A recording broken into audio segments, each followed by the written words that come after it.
Man, I grew up, in a time in Detroit where, it was booming. You had Motown, individuals like, Smokey Robinson, Stevie Wonder, Michael Jackson.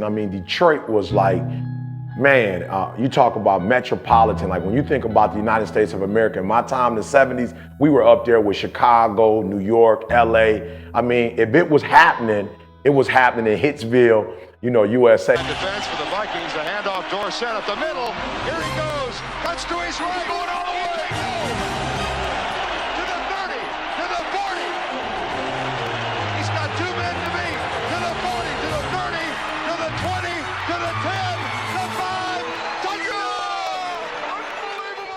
Unbelievable! Football was my thing, American football. Like since I was a kid, I'm on the block in Detroit. We playing tackle football, two-hand touch football, imaginary football, me against, the Dallas Cowboys, the Pittsburgh Steelers. That was my dream when I was a kid, man. I wanted to play, American football. Like that's all I wanted to do. School, I went to school because that's what you had to do, but I wouldn't say that I was in love with school, that, I was like a student, but football, that was my thing. That was my passion. I just wanted to be in the NFL and play football. The reason why you don't give 120% every doggone time you get on the field, because you ain't got a why for what you do. You ain't got a why. I walk in the room, I can see some of y'all. I spoke to all of y'all when y'all came in for the most part. Why? Because I'm looking in your eyes, and I see some of y'all, and you ain't serious. As a young child, Eric was a typical mama's boy, full of energy, a leader even then. Everybody gravitated to our house.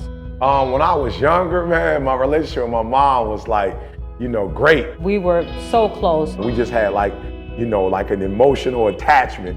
We thought the same, we act the same. That was my best friend when I was a kid. I had a great relationship with my son from the moment he was born.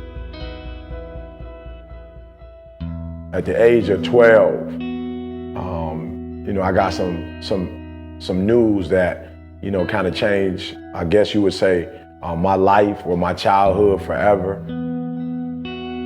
When Eric called me at work, he said, "Mom, I have something I want to ask you." At first, I was a little afraid to question my mom, but there were some things that I saw, that I was like, well, maybe, my aunts, maybe the people who were telling me this, maybe it could be real. Like I started to see signs, I started to see things, friends on the block started to say things to me, and so finally, I was, like I said, I don't know, anywhere between 12 and 13, I don't remember the exact day, but I remember calling my mom, like, Ma, I got a question to ask you. And he said, "Is Dad my real dad?" My mother said to me, no.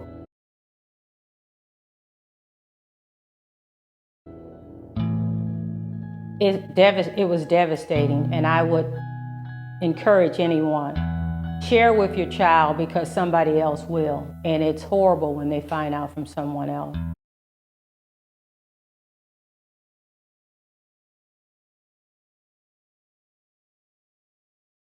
When I was homeless, when I was a high school dropout, when I was acting a fool, it's because I thought my mother had me by accident. Yeah, my life took a different course after, receiving the news. Yeah, I just went downhill from that point. You know what I'm saying? I withdrew, and I went internal, and I didn't really talk to my mother as much as I used to talk to my mother before. Man, I went to school and I just clowned, was rebellious. Teachers couldn't tell me nothing. I started treating my father differently, like, yo, for real, you're not my father. You know what I'm saying? Don't put your hands on me, you can't touch me. I was hanging out with more of the rougher dudes, more the, what they would call, the thugs on the block, you know what I'm saying? And it just went down here. I got very negative after that. Like I said, school-wise, home life changed, just my whole life changed and started going on. It was a downhill spiral. My parents were from the old school. You're disrespectful, you don't obey the rules, you pay the consequences for it. I'm like, I'm not paying the consequences for nothing. And I remember my mother talking to me, and I'm not paying my mother no mind. It's like, whatever. And my father's like, look, your mom's talking to you, have a seat. And I'm like, I ain't sitting down, I'm not sitting down. And so I just remember, you know, we going back and forth and it's turned into an argument. And I'm just like starting to walk away. And he's kind of like, no, you're not gonna disrespect me. You know, and I'm like, whatever, I'm walking out the house. And they said to me as I was leaving, like, if you leave, for real, you can never come back to this house again, you know? And I was like, well, whatever, I'm never coming back. You know, when you're homeless and you're living in abandoned buildings, you know, you're eating out of trash cans or going to the grocery stores and stealing from the grocery store just to eat, it was a wake-up call. It was like, yo, E, look what you got yourself into. Like, you dogging your mom out, but your mom got a job. You know, your mom has a place to stay. Like, you're the only one that's living in abandoned buildings. You're the only one eating out of trash cans like this. And so I was like, yo, E, for real, you gotta stop playing the blame game. You know, at some point, you have to take personal responsibility. And it clicked. Like, yo, you got yourself here. Like, regardless of everything else, you played a role in getting yourself here. Now, you gotta get yourself out. And I just remember, man, saying like, yo, E, you homeless now, but this ain't the rest of your life, man. This might be the story today, but this ain't how my life is gonna end. I remember thinking that to myself, like, we gonna get out of here. We gonna make it. I'm sleeping in, you know, in between buildings because Detroit is cold in the winter. You know, I'm in restaurants only because, not to eat, you know, but I'm trying to get out of the cold. And I'm like, this is not gonna be like this forever. And I remember, you know, not growing up in the church or anything like that, not being religious, but I was like, man, I don't have nothing else. I remember saying a soft prayer like, man, God, I need help. I need you to help me to get out of this predicament. Listen to me.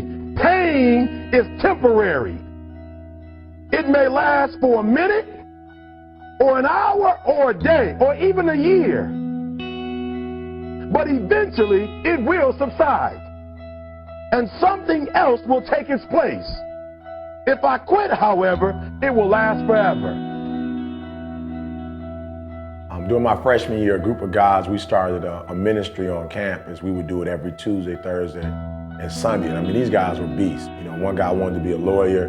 One guy wanted to be a pastor. I think his father and his grandfather were pastors. And originally, I just wanted to be a part of something positive. I left Detroit, Michigan, moved down to Huntsville, Alabama, and I just wanted to be a part of something positive. I didn't even know I could speak. I didn't know I had the ability to speak. I mean, I talked a lot, you know, growing up. I'm sure if you ask my teachers or my mom, you know what I'm saying, definitely. I talked a lot, but I never saw it as a profession. But when I got to college, man, I saw African-American males. It was a group, they call themselves WSB, Willing, Succeeding, and Black. I mean, these guys, man, Hugo Boss suits, you know, power ties. You know, they look like lawyers, man. These guys were phenomenal, and I would listen to their conversations. They were talking about Plessy versus Ferguson, Brown versus Board of Education. And to be with positive African-American men, this is the first time, you know, I wasn't in the community where they were talking about girls and drugs and fighting and gangs. Like, these guys were talking about international affairs. You know, it was unbelievable. And so I just was like, you know, I just want to be a hole in the wall. You know, and so I started working with these guys, just helping putting programs together, et cetera. And then one day, one of the guys didn't show up to speak. And I mean, I was there, so I had to do it. You know, and so I remember my first speech, it was unbelievable. My first speech was about 300-400 people, and I mean, they loved it.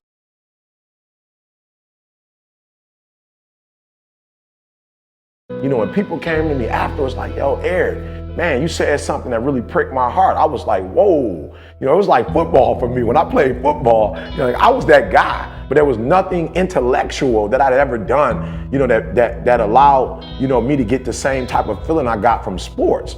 So when they gave me a chance to speak and it went well, I was like, yeah, wait till the second shot.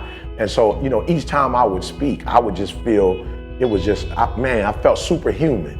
You know, so I knew at 19 years old, as a freshman in college, that this was a gift, it was something special. And I had made up in my mind that instead of football, that public speaking was what I was gonna do, you know, as my hustle. When you want to succeed as bad as you want to breathe, then you'll be successful. I don't know how many of y'all got asthma in here today, but if you ever had an asthma attack before, you short of breath, SOB, shortness of breath, you wheezing. The only thing you trying to do is get some air. You don't care about no basketball game. You don't care what's on TV. You don't care about nobody calling you. You don't care about a party. The only thing you care about when you're trying to breathe is to get some fresh air. That's it. And when you get to the point where all you want to do is be successful as bad as you want to breathe, then you'll be successful. I think what's so unique about, my presentation is that it comes from the heart. That I speak from the heart, and I'm not afraid to be transparent. I'm not afraid to talk about my failures. I'm not afraid to talk about my fears. I'm not afraid to open up my life and give my story to the world.